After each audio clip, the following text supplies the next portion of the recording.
I'd like to tell you about the strangest secret in the world. Not long ago, Albert Schweitzer, the great doctor and Nobel Prize winner, was being interviewed in London, and a reporter asked him, "Doctor, what's wrong with men today?" The great doctor was silent a moment, and then he said, "Men simply don't think." And it's about this that I want to talk with you.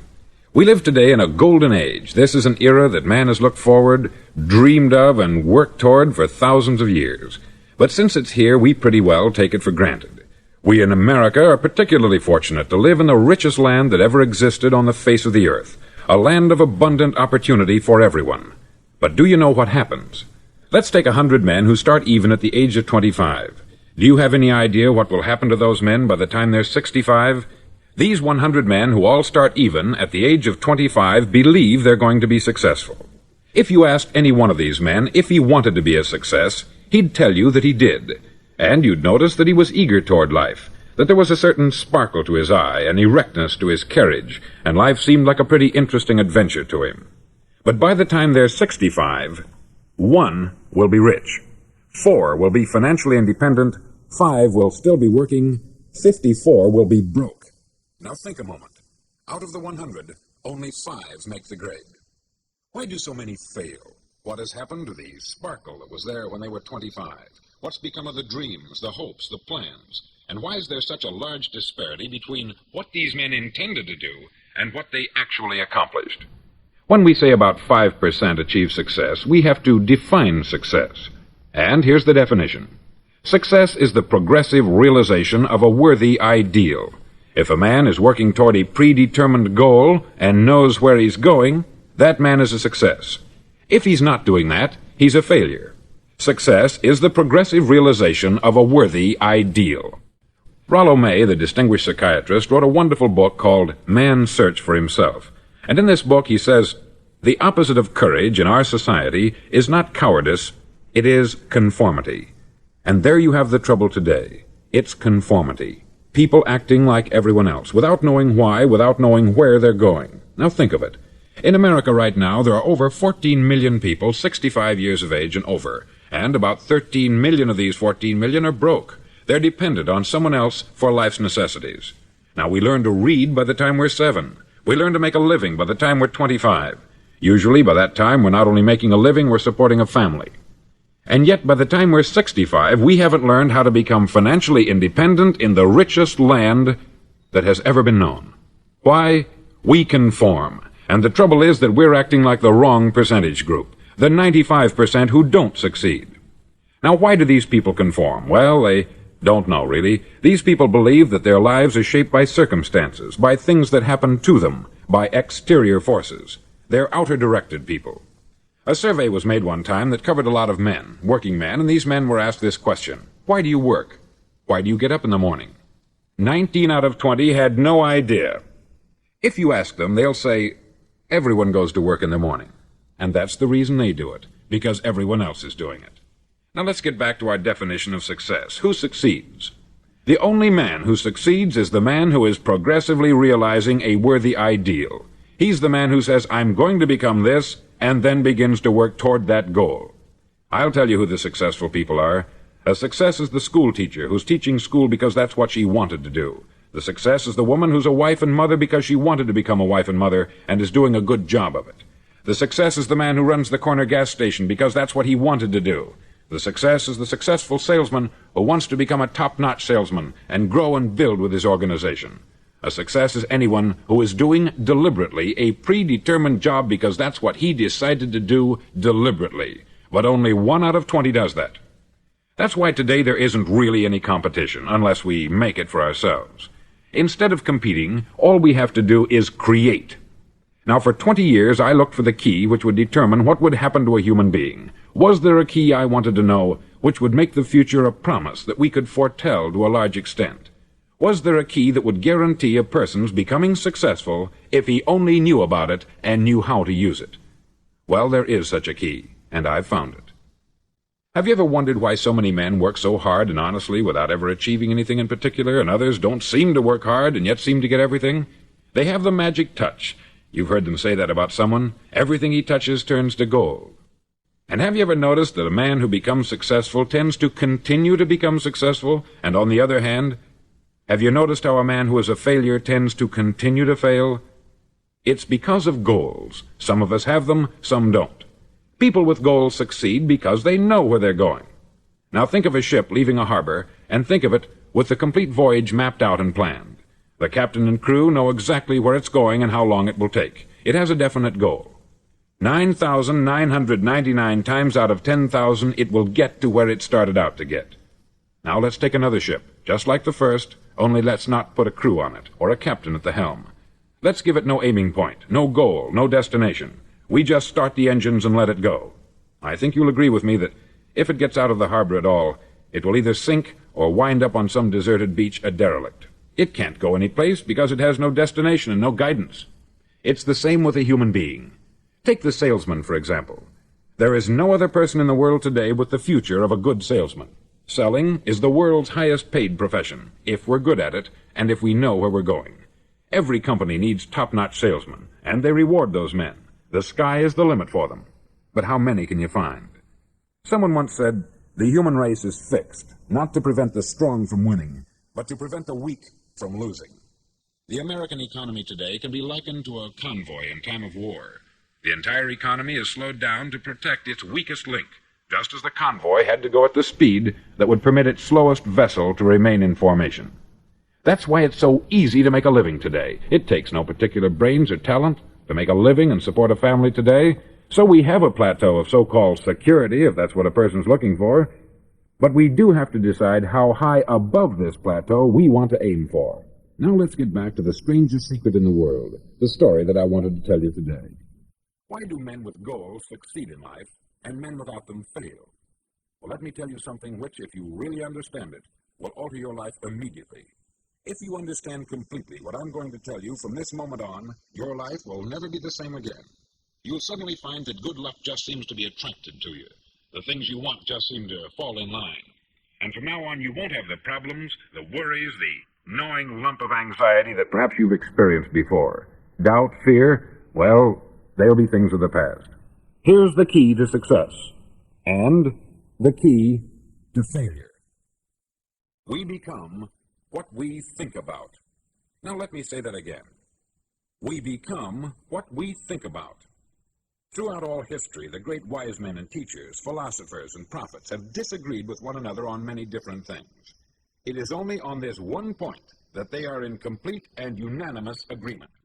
Listen to what Marcus Aurelius, the great Roman emperor, said. He said, a man's life is what his thoughts make of it. Disraeli said this, everything comes if a man will only wait. I have brought myself by long meditation to the conviction that a human being with a settled purpose must accomplish it, and that nothing can resist a will that will stake even existence for its fulfillment. Ralph Waldo Emerson said this, a man is what he thinks about all day long. William James said, the greatest discovery of my generation is that human beings can alter their lives by altering their attitudes of mind. And he also said, we need only in cold blood act as if the thing in question were real, and it will become infallibly real by growing into such a connection with our life that it will become real. It will become so knit with habit and emotion that our interest in it will be those which characterize belief. He also said this, if you only care enough for a result, you will almost certainly attain it. If you wish to be rich, you will be rich. If you wish to be learned, you will be learned. If you wish to be good, you will be good. Only you must then really wish these things, and wish them exclusively, and not wish at the same time 100 other incompatible things just as strongly. In the Bible you read in Mark 9:23, if thou canst believe, all things are possible to him that believeth. Dr. Norman Vincent Peale said this, this is one of the greatest laws in the universe. Certainly do I wish I had discovered it as a very young man. It dawned upon me much later in life, and I found it to be one of the greatest, if not my greatest discovery outside of my relationship to God. And the great law, briefly and simply stated, is that if you think in negative terms, you'll get negative results. If you think in positive terms, you will achieve positive results. That is the simple fact, which is at the basis of an astonishing law of prosperity and success. In 3 words, believe and succeed. William Shakespeare put it this way, our doubts are traitors, and make us lose the good we oft might win by fearing to attempt. George Bernard Shaw said, "People are always blaming their circumstances for what they are. I don't believe in circumstances. The people who get on in this world are the people who get up and look for the circumstances they want, and if they can't find them, make them." Well, it's pretty apparent, isn't it? And every person who discovered this for a while believed that he was the first one to work it out. We become what we think about. Now, it stands to reason that a person who's thinking about a concrete and worthwhile goal is going to reach it, because that's what he's thinking about. And we become what we think about. Conversely, the man who has no goal, who doesn't know where he's going, and whose thoughts must therefore be thoughts of confusion and anxiety and fear and worry, becomes what he thinks about. His life becomes one of frustration, fear, anxiety, and worry. And if he thinks about nothing, he becomes nothing. Now, how does it work? Why do we become what we think about? Well, I'll tell you how it works as far as we know. Now, to do this, I want to tell you about a situation that parallels the human mind. Suppose a farmer has some land and it's good fertile. Now, the land gives the farmer a choice. He may plant in that land whatever he chooses. The land doesn't care. It's up to the farmer to make the decision. Now, remember, we're comparing the human mind with the land. Because the mind, like the land, doesn't care what you plant in it. It will return what you plant. But it doesn't care what you plant. Now let's say that the farmer has two seeds in his hand. One is a seed of corn, the other is nightshade, a deadly poison. He digs two little holes in the earth and he plants both seeds, one corn, the other nightshade. He covers up the weeds, waters, and takes care of the land, and what will happen? Invariably, the land will return what is planted. As it's written in the Bible, "As ye sow, so shall ye reap." Remember, the land doesn't care. It will return poison in just as wonderful abundance as it will corn. So up come the two plants, one corn, one poison. Now, the human mind is far more fertile, far more incredible and mysterious than the land, but it works the same way. It doesn't care what we plant. Success, failure. A concrete worthwhile goal, or confusion, misunderstanding, fear, anxiety, and so on. But what we plant, it will return to us. You see, the human mind is the last great unexplored continent on the earth. It contains riches beyond our wildest dreams. It will return anything we want to plant. Now you might say, well, if that's true, why don't people use their minds more? Well, I think they've figured out an answer to that too. Our mind comes as standard equipment at birth. It's free, and things that are given to us for nothing we place little value on. Things that we pay money for, we value. The paradox is that exactly the reverse is true. Everything that's really worthwhile in life came to us free. Our mind, our soul, our body, our hopes, our dreams, our ambitions, our intelligence, our love of family and children and friends. All these priceless possessions are free, but the things that cost us money are actually very cheap and can be replaced at any time. A good man can be completely wiped out and make another fortune. He can do that several times. Even if our home burns down, we can rebuild it, but the things we got for nothing, we can never replace. The human mind isn't used merely because we take it for granted. Familiarity breeds contempt. It can do any kind of job we assign to it, but generally speaking, we use it for little jobs instead of big important ones. Universities have proved that most of us are operating on about 10% of our abilities. Decide now, what is it you want? Plant your goal in your mind. It's the most important decision you'll ever make in your entire life. Do you want to be an outstanding salesman, a better worker at your particular job? Do you want to go places in your company, in your community? All you've got to do is plant that seed in your mind. Care for it. Work steadily toward your goal, and it will become a reality. It not only will, there's no way that it cannot. You see, that is a law, like the laws of Sir Isaac Newton, the laws of gravity. If you get on top of a building and jump off, you'll always go down. You'll never go up. And it's the same with all the other laws of nature. They always work. They're inflexible. Think about your goal in a relaxed, positive way. Picture yourself in your mind's eye as having already achieved this goal. See yourself doing the things you will be doing when you've reached your goal. Ours has been called the phenobarbital age, the age of ulcers and nervous breakdowns. At a time when medical research has raised us to a new plateau of good health and longevity, far too many of us worry ourselves into an early grave trying to cope with things in our own little personal ways, without learning a few great laws that will take care of everything for us. These things we bring on ourselves through our habitual way of thinking. Every one of us is the sum total of his own thoughts. He is where he is because that is exactly where he really wants to be, whether he'll admit that or not. Each of us must live off the fruit of his thoughts in the future, because what you think today and tomorrow, next month and next year, will mold your life and determine your future. You're guided by your mind. I remember one time I was driving through Arizona, and I saw one of those giant earth-moving machines roaring along the road at about 35 miles an hour with what looked like 20 tons of dirt in it, a tremendous, incredible machine, and there was a little man perched way up on top with the wheel in his hands guiding it. And as I drove along, I was struck by the similarity of that machine to the human mind. Just suppose you're sitting at the controls of such a vast source of energy. Are you going to sit back and fold your arms and let it run itself into a ditch? Or are you going to keep both hands firmly on the wheel and control and direct this power to a specific, worthwhile purpose? It's up to you. You're in the driver's seat. You see, the very law that gives us success is a two-edged sword. We must control our thinking. The same rule that can lead a man to a life of success, wealth, happiness, and all the things he's ever dreamed of for himself and his family, that very same law can lead him into the gutter. It's all in how he uses it, for good or for bad. This is the strangest secret in the world. Now, why do I say it's strange, and why do I call it a secret? Actually, it isn't a secret at all. It was first promulgated by some of the earliest wise men, and it appears again and again throughout the Bible. But very few people have learned it, understand it. That's why it's strange, and why, for some equally strange reason, it virtually remains a secret. I believe that you could go out and walk down the main street of your town and ask one man after another what the secret of success is, and you probably wouldn't run into one man in a month who could tell you. Now, this information is enormously valuable to us, if we really understand it and apply it. It's valuable to us not only for our own lives, but the lives of those around us, our family, employees, associates, and friends. Life should be an exciting adventure. It should never be a bore. A man should live fully, be alive. He should be glad to get out of bed in the morning. He should be doing a job he likes to do because he does it well. One time I heard Grove Patterson make a speech, the editor-in-chief of the Toledo Daily Blade, and as he concluded his speech, he said something that I've never forgotten.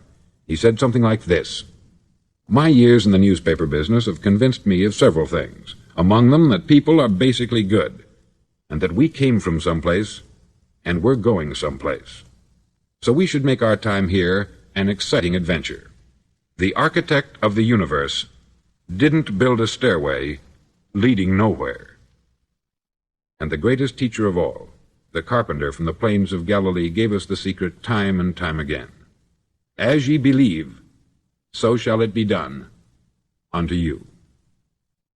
I've explained the strangest secret in the world and how it works. Now I want to explain how you can prove to yourself the enormous returns possible in your own life by putting this secret to a practical test. I want you to make a test that will last 30 days. Now, it isn't going to be easy. If you'll give it a good try, it will completely change your life for the better. Back in the 17th century, Sir Isaac Newton, the English mathematician and natural philosopher, gave us some natural laws of physics which apply as much to human beings as they do to the movement of bodies in the universe. Now, one of these laws is that for every action, there is an equal and opposite reaction. Simply stated, as it applies to you and me, it means we can achieve nothing without paying the price. The results of your 30-day experiment will be in direct proportion to the effort you put forth. To be a doctor, you must pay the price of long years of difficult study. To be successful in selling, and remember that each of us succeeds to the extent of his ability to sell, selling our families on our ideas, selling education in schools, selling our children on the advantages of living the good and honest life, selling our associates and employees on the importance of being exceptional people, to, of course, the profession of selling itself. But to be successful in selling our way to the good life, we must be willing to pay the price. Now, what is that price? Well, it's many things. First, it's understanding emotionally, as well as intellectually, that we literally become what we think about, that we must control our thoughts if we're to control our lives. It's understanding fully that, as ye sow, so shall ye reap. Secondly, it's cutting away all the fetters from the mind and permitting it to soar as it was divinely designed to do. It's the realization that your limitations are self-imposed, and that the opportunities for you today are enormous beyond belief. It's rising above narrow-minded pettiness and prejudice.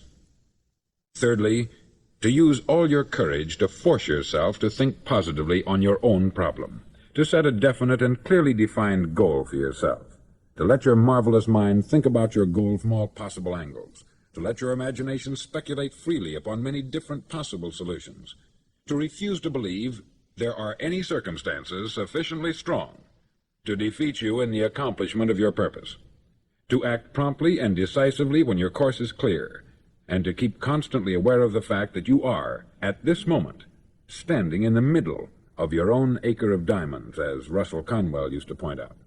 Fourth, save at least 10% of what you earn. It's also remembering that no matter what your present job, it has enormous possibilities if you're willing to pay the price. Now let's just go over the important points in the price each of us must pay to achieve the wonderful life that can be ours. It is, of course, worth any price. 1. You will become what you think about. 2. Remember the word imagination. Let your mind soar. 3. Courage. Concentrate on your goal every day. 4. Save 10% of what you earn. And action. Ideas are worthless unless we act on them. Now I'll try to outline the 30-day test I want you to make. Now keep in mind that you have nothing to lose by making this test, and everything you could possibly want to gain. There are two things that may be said of everyone. Each of us wants something, and each of us is afraid of something. I want you to write on a card what it is you want more than anything else. It may be more money. Perhaps you'd like to double your income or make a specific amount of money. It may be a beautiful home. It may be success at your job. It may be a particular position in life. It could be a more harmonious family. Each of us wants something. Write down on your card specifically what it is that you want. Make sure it's a single goal and clearly defined. You needn't show it to anyone, but carry it with you so that you can look at it several times a day. Think about it in a cheerful, relaxed, positive way each morning when you get up, and immediately you have something to work for, something to get out of bed for, something to live for. Look at it every chance you get during the day and just before going to bed at night. As you look at it, remember that you must become what you think about. And since you're thinking about your goal, you realize that soon it will be yours. In fact, it's yours really the moment you write it down and begin to think about it. Look at the abundance all around you as you go about your daily business. You have as much right to this abundance as any other living creature. It's yours for the asking. Now we come to the difficult part. Difficult because it means the formation of what is probably a brand new habit. And new habits are not easily formed. Once formed, however, it'll follow you for the rest of your life. Stop thinking about what it is you fear. Each time a fearful or negative thought comes into your consciousness, replace it with a mental picture of your positive and worthwhile goal. There will come times when you will feel like giving up. It's easier for a human being to think negatively than positively. That's why only 5% is successful. You must begin now to place yourself in that group. For 30 days, you must take control of your mind. It will think only about what you permit it to think. Each day for this 30-day test, do more than you have to do. In addition to maintaining a cheerful, positive outlook, give of yourself more than you've ever done before. Do this knowing that your returns in life must be in direct proportion to what you give. The moment you decide on a goal to work toward, you're immediately a successful person. You're then in that rare and successful category of people who know where they're going. Out of every 100 people, you belong to the top 5. Don't concern yourself too much with how you're going to achieve your goal. Leave that completely to a power greater than yourself. All you have to do is know where you're going. The answers will come to you of their own accord. Remember these words from the Sermon on the Mount, and remember them well. Keep them constantly before you this month of your test. Ask, and it shall be given you. Seek, and ye shall find. Knock, and it shall be opened unto you. For every one that asketh receiveth, and he that seeketh findeth, and to him that knocketh it shall be opened. It's as marvelous and as simple as that.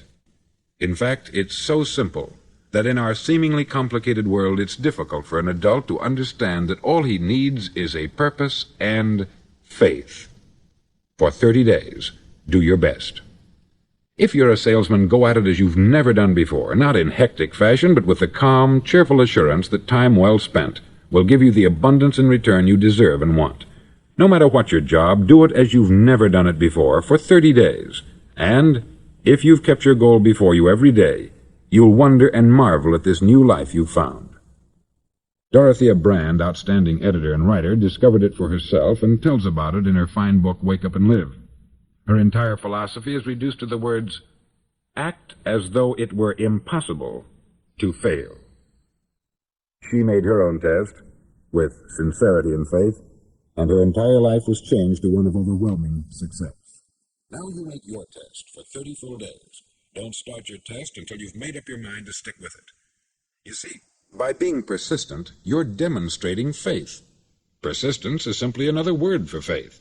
If you didn't have faith, you would never persist. If you should fail during your first 30 days, by that I mean suddenly find yourself overwhelmed by negative thoughts, you've got to start over again from that point and go 30 more days. Gradually your new habit will form until you find yourself one of that wonderful minority to whom virtually nothing is impossible. Don't forget the card. It's vitally important as you begin this new way of living. On one side of the card, write your goal, whatever it may be. On the other side, write the words we've quoted from the Sermon on the Mount. Ask, and it shall be given you. Seek, and ye shall find. Knock, and it shall be opened unto you. Nothing great was ever accomplished without inspiration.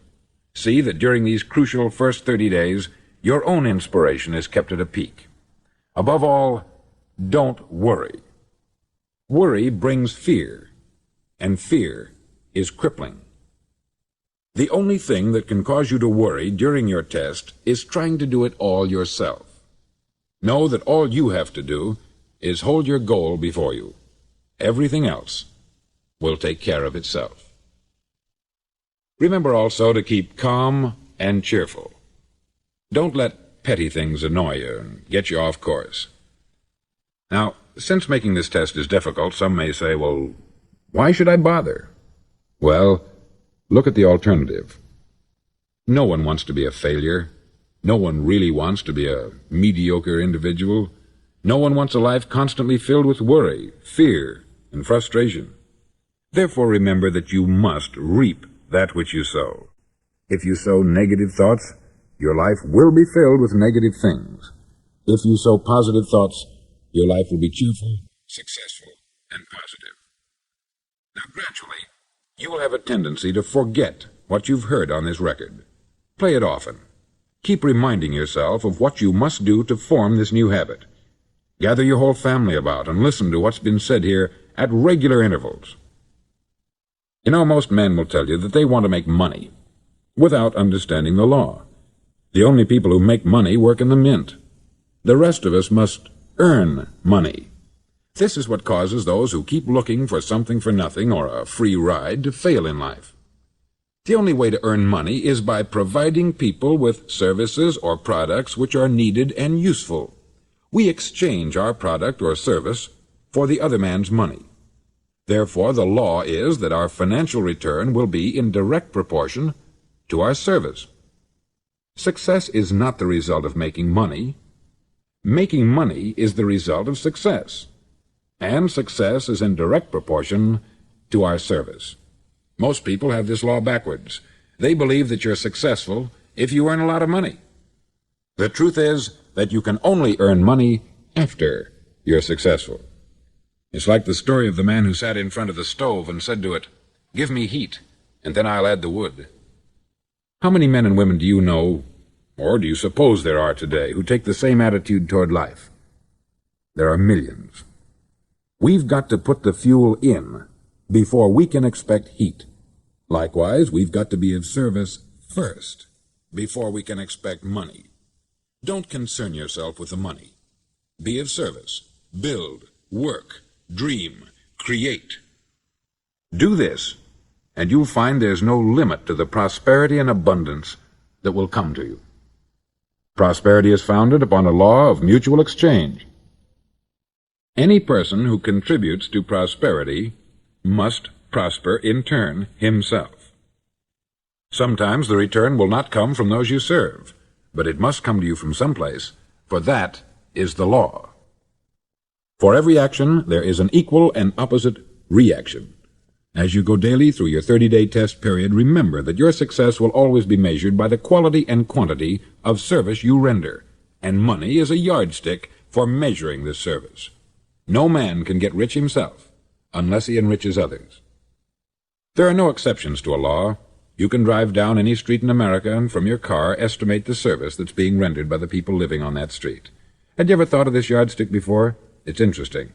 Some, like ministers and priests and other devoted people, measure their returns in the realm of the spiritual, but again, their returns are equal to their service. Once this law is fully understood, any thinking person can tell his own fortune. If he wants more, he must be of more service to those from whom he receives his return. If he wants less, he has only to reduce this service. This is the price you must pay for what you want. If you believe you can enrich yourself by deluding others, you can only end by deluding yourself. It may take some time, but just as surely as you breathe, you'll get back what you put out. Don't ever make the mistake of thinking you can avert this. It's impossible. The prisons and the streets where the lonely walk are filled with people who tried to make new laws just for themselves. We may avoid the laws of man, but there are greater laws that cannot be broken. An outstanding medical doctor recently pointed out 6 steps that will help you realize success. 1. Set yourself a definite goal.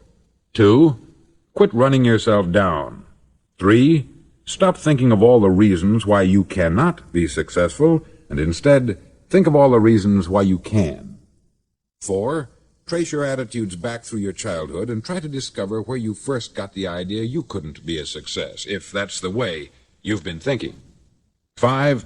Change the image you have of yourself by writing out a description of the person you would like to be. And 6. Act the part of the successful person you have decided to become. The doctor who wrote those words is a noted West Coast psychiatrist, David Harold Fink, M.D. Do what all experts since the dawn of recorded history have told you you must do. Pay the price by becoming the person you want to become. It's not nearly as difficult as living unsuccessfully. Make your 30-day test. Then repeat it. Then repeat it again. Each time it will become more a part of you until you'll wonder how you could ever have lived any other way. Live this new way, and the floodgates of abundance will open and pour over you more riches than you may have dreamed existed. Money? Yes, lots of it. But what's more important, you'll have peace. You'll be in that wonderful minority who lead calm, cheerful, successful lives. Start today. You have nothing to lose, but you have a life